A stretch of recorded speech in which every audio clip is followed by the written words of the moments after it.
आजच्या भागात तुमच्या सर्वांचं सहर्ष स्वागत.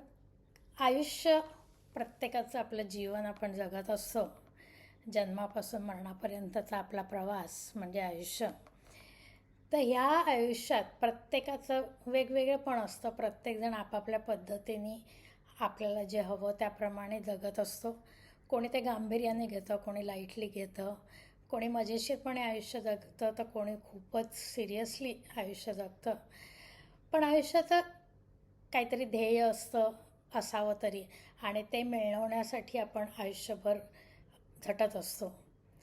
आणि हे आयुष्याचा हा जो प्रवास आहे तो करता करता काही पथ्य पाळली किंवा काही तत्त्व जर आपण आपल्या आयुष्याची स्वतःसाठी घालून घेतली तर ते कधीतरी सुखकारक किंवा आनंददायी नक्कीच होऊ शकतं.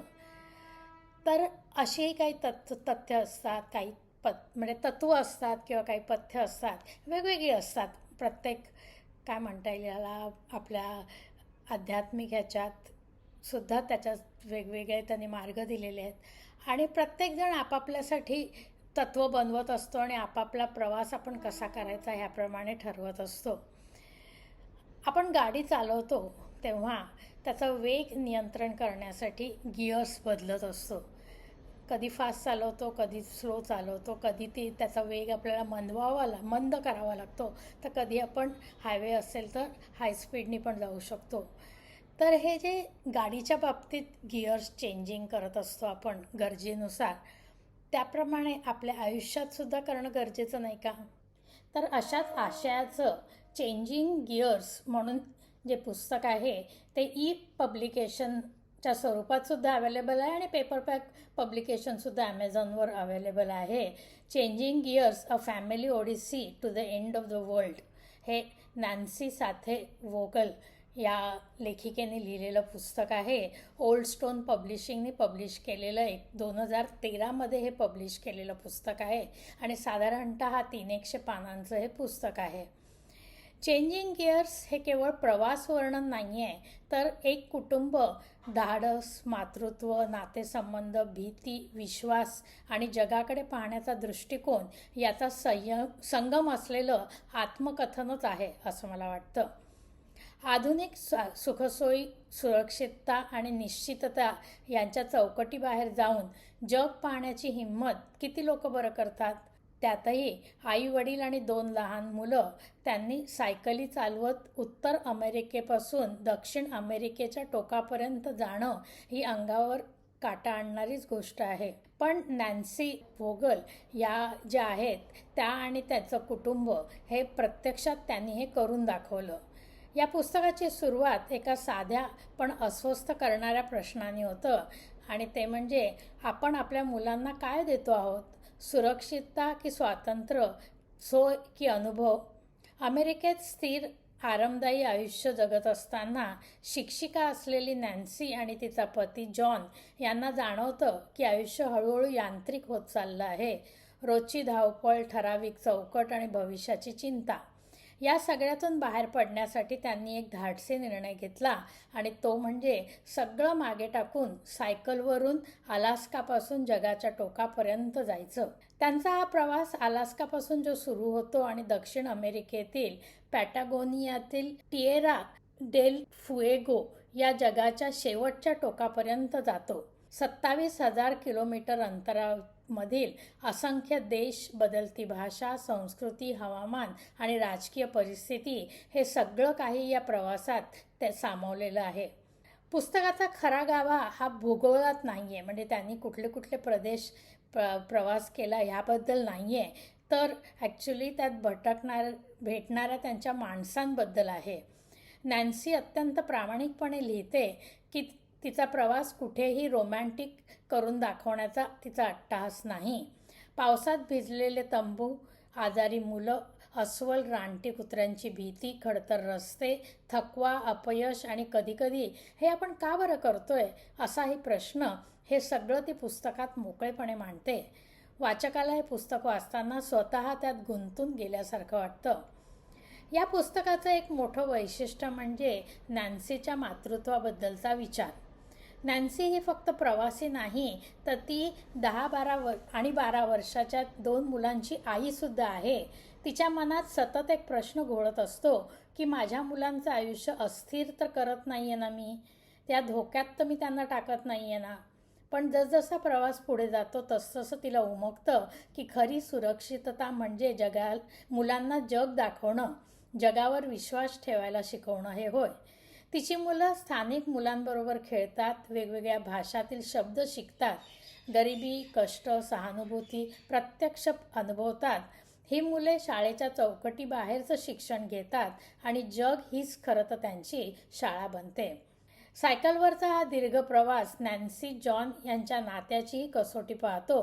थकवा, मतभेद, आर्थिक चिंता, निर्णयांची जबाबदारी सगळं उघड्यावर येतं. पण याच वेळी हे पुस्तक दाखवतं की संघर्षातून नातं अधिक घट्टही होत जातं. या पुस्तकात भेटणारी माणसं विसरणं अशक्य आहे.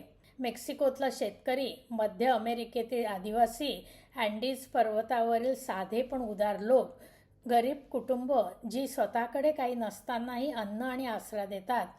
नॅन्सीला वारंवार जाणवतं की माणुसकीला सीमा नसतात.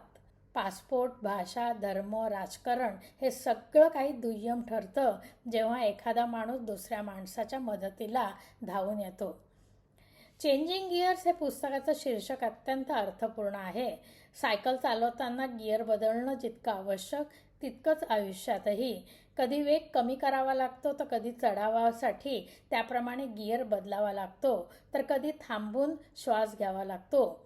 हे पुस्तक सांगतं की आयुष्य म्हणजे सरळ रस्ता नाही, ते सतत बदलणाऱ्या गिअर्सची मालिका आहे. नॅन्सीची लेखनशैली साधी, ओघवती आणि प्रामाणिक आहे. कुठेही उपदेश नाही, मोठे तात्विक भाषण नाही. अनुभव हे आपोआपच बोलतात. त्यामुळे हे पुस्तक प्रवास न करून सुद्धा आपल्याला आपलंसं वाटतं, कारण हा प्रवास शेवटी बाहेरच्या जगाचा नसून आतल्या माणसाचा आहे. हे पुस्तक प्रवासप्रेमिकांसाठी, कुटुंबासोबत वेगळं काही करण्याचं स्वप्न पाहणाऱ्यांसाठी, आयुष्याच्या चौकटीबाहेर डोकावू इच्छिणाऱ्यांसाठी, तसेच मातृत्व, पालकत्व आणि मुलांच्या शिक्षणाबाबत नव्याने विचार करू इच्छिणाऱ्यांसाठी कळत नकळत एक वेगळी अशी दिशा दाखवून जातं. चेंजिंग गिअर्स हे पुस्तक वाचून प्रवासाला निघालाच पाहिजे असं नाही, पण आपल्या आयुष्यातले गिअर्स तपासायला हे पुस्तक मात्र आपल्याला नक्की प्रवृत्त करतं. हे पुस्तक बंद करताना वाचकाच्या मनात एक विचार नक्की येतो, तो म्हणजे कधीकधी आयुष्य फक्त दिशाच नाही तर गिअर्स बदलण्यासाठी सांगत असतो.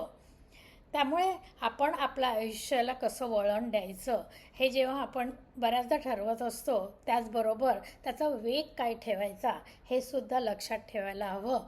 आणि जसं लेखिकेने मुलांना काय देतोय आपण हा तिला प्रश्न पडला आणि मुलांना शिकवण्यासाठी त्याने जगावेगळा निर्णय घेऊन मोठं धाडस केलं. किंवा प्रत्येकाला एवढं धाडस नाही करता येणार, पण जे आपलं रोजचं आयुष्य आहे त्यात थोडासा बदल आणून किंवा त्यात काहीतरी आपण ह्या दृष्टीने विचार करून फेरफार करणं नक्की शक्य आहे. मला नाही वाटत की हे अशक्य आहे. तेव्हा आपण ही शक्य करण्याचा प्रयत्न करूया. चेंजिंग गिअर्स पुस्तक खूपच छान आहे, अगदी वाचनीय नक्कीच आहे. ॲमेझॉनवर अवेलेबल आहे आणि हे प्रत्येकाने वाचावं हे तर आहेच, पण त्याच्याचबरोबर हा विचारसुद्धा आपल्याबरोबर ठेवावा की माझं वेग मला कुठे मंद करायची गरज आहे का, किंवा वाढवायची गरज आहे का, किंवा थोडा पॉज घ्यायची गरज आहे का. आपण बऱ्याचशा एपिसोड्समध्ये हे पण बघत आलो आहोत, पॉज, रिॲक्ट करणं, प्रतिसाद करणं, कधीकधी शांत राहणं, कधीकधी काहीच न बोलणं, असे हे वेगवेगळे जे प्रकारचे काय म्हणता येईल मार्ग आहेत किंवा ज्या ज्या पद्धती आहेत की ज्यातून आपला आनंद आपण आनंददायी किंवा सुखकारक जीवन जगू शकतो, त्यापैकीच हे एक आणखीन एक तत्त्व आहे असं मला वाटतं. त्यामुळे चेंजिंग गिअर्स ही जे कन्सेप्ट आहे तो आपण आपल्या मनात नक्की रुजवूया आणि त्याप्रमाणे अंमलातही आणूया. तर मंडळी, आजचा भाग तुम्हाला कसा वाटला नक्की कळवा.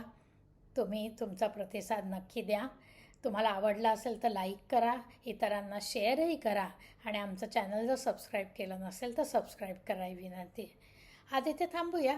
भेटूया नवीन भागात नवीन विषयासह. तोपर्यंत नमस्कार.